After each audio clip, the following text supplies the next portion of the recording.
leadership et donc tous les efforts que nous effectuerons les I would like to congratulate you on the occasion of Eid al-Adha.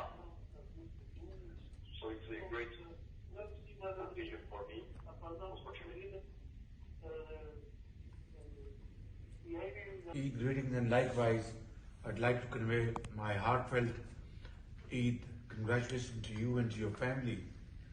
And we are extremely grateful to our brother, His Royal Highness Prince Mohammed bin Salman, the Crown Prince of Saudi Arabia, for taking the lead role in proactively organizing OIC meeting and condemning this atrocious act of Quran burning in Sweden, which has not happened for the first time. It unfortunately happened before also.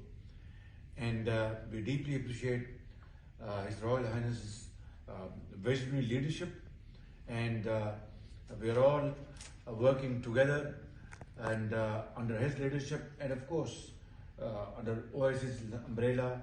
We would like this matter to be taken up actively, and I appreciate your efforts in this behalf. Excellency, yesterday the joint session